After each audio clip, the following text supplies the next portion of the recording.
وہ شخص کون ہے جس نے اس وقت کے field marshal general Ayub Khan کو مائی ڈیڈی یعنی میرے ابا کہا کرتے تھے اور اپنے من پسند سپہ سالار جنرل ضیاء الحق کو مائی منکی یعنی میرے بندر کہہ کر پکارتے تھے؟ آج ہم بات کریں گے ذوالفقار علی بھٹو کی۔ ذوالفقار علی بھٹو 5 جنوری 1928 کو ضلع لاڑکانہ سندھ میں پیدا ہوئے۔ سر شاہ نواز بھٹو کے اکلوتے بیٹے تھے۔ ابتدائی تعلیم بمبئی میں حاصل کی اور 1947 میں یونیورسٹی آف سدرن کیلیفورنیا میں داخلہ لیا اور بعد میں یونیورسٹی آف کیلیفورنیا برکلے منتقل ہوئے، جہاں انہوں نے پولیٹیکل سائنس میں اعزاز کے ساتھ گریجویشن مکمل کی۔ 1950 میں آکسفورڈ یونیورسٹی میں داخلہ لیا اور 1953 میں لنکنز ان سے بار کی کال آئی۔ اسی سال ان کی پہلی اولاد بینظیر بھٹو پیدا ہوئی۔ وطن واپس آنے پر انہوں نے وکالت کا آغاز کیا اور سندھ مسلم لاء کالج میں تدریس بھی کی۔ 1958 میں بھٹو صدر اسکندر مرزا کے کابینہ میں کامرس منسٹر بنے اور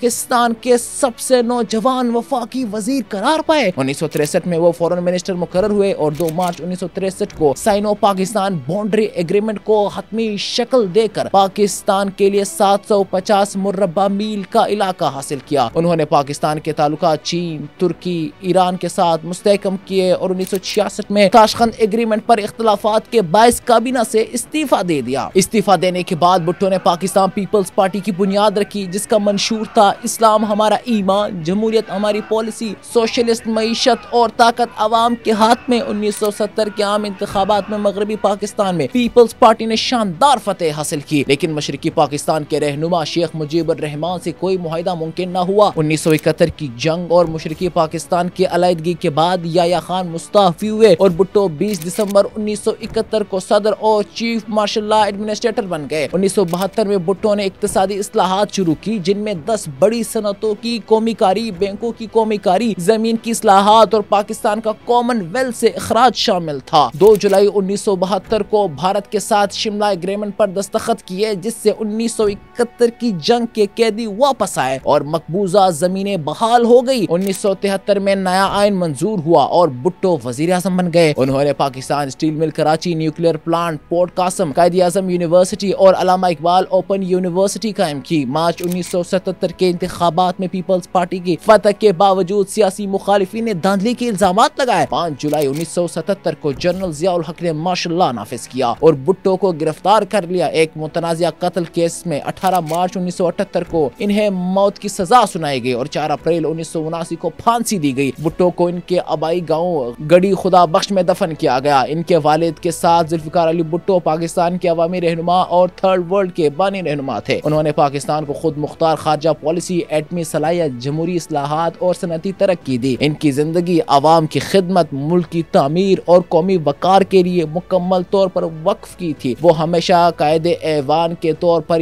یاد رکھے جائیں گے۔